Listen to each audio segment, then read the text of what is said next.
This is the latest installment to the Stronghold franchise, Stronghold Warlords. Based in East Asia, you take control of Mongolian armies to destroy Chinese and Japanese cities. Fans of the Stronghold franchise will feel at home with the basic mechanics of the game. This is still a castle building sim at heart, and the satisfaction does come from building a massive army and destroying castles. The essentials are there: a variety of units to use, gorgeous looking buildings, smooth gameplay, and dwindling granary stocks. What's new in this Stronghold installment is that Warlords revolves around the very mechanic of controlling a warlord. At the start you have your own base and your own territory, but in Stronghold Warlords you can take control of any of the several other warlords existing on the map. You do so by raiding their castles, bullying them, and forcing them into submission. Taking control of these warlords grants you perks such as increased damage for specific units and weapons and resources sent to your castle.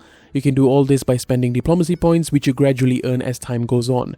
There's also a perk to increase the generation of diplomacy points.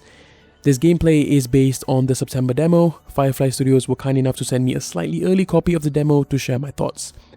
So what's good and what's bad? Let's get into the good. First, the gameplay. Combat is fulfilling. It feels almost as good as it did in the original Stronghold, and certainly is a step up from the other Stronghold games. There were some cheeky bugs in the demo, such as my fire arrow card being able to hit the enemies and the enemies would just take it without any reply. There's a good variety of ground and siege units, but I ended up hoarding a bunch of archers anyway.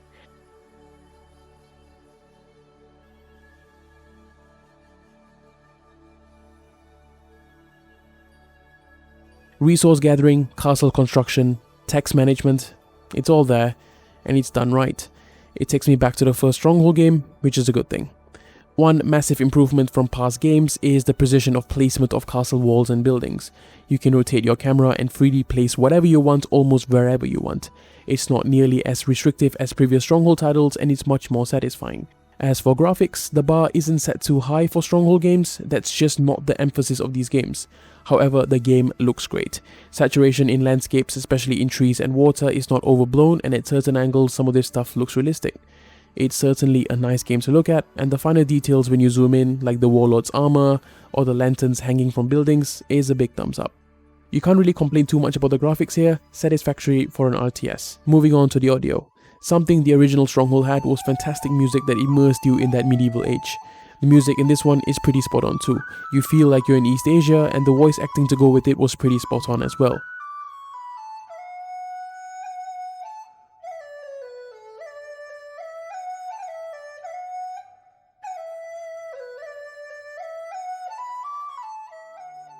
I will not let my kingdom fall to invaders. Not after we have come so far. The background music does cut off sometimes. I'm assuming this is a bug in the demo. The combat audio itself is good enough. It's what you expect from this genre of games. Archer arrows and fire arrows from the fire arrow card sound particularly satisfying.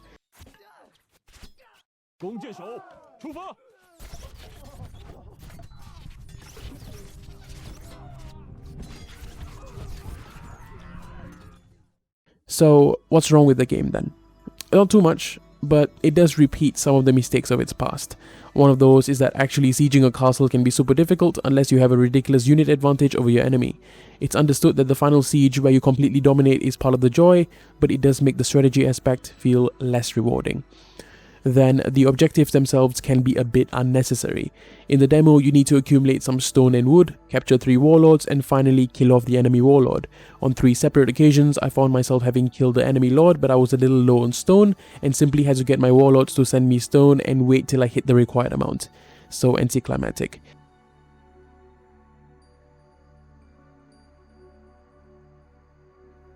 Finally, the map. While the details look good, it does feel rather bland. The leafy vegetables growing across the map do add a sense of realism, but it still feels too little. I'm not sure whether there will be better looking, more varied maps in the full game, but as of right now, it does feel like it lacks a soul. The actual size of the map I can't comment on, as this was only a demo. And that's about it. Hopefully this gives you an idea of what this game's gonna be like. Personally, it's definitely going in the right direction, and I can't wait for the full release. And with that, Beanie the Noob, signing off.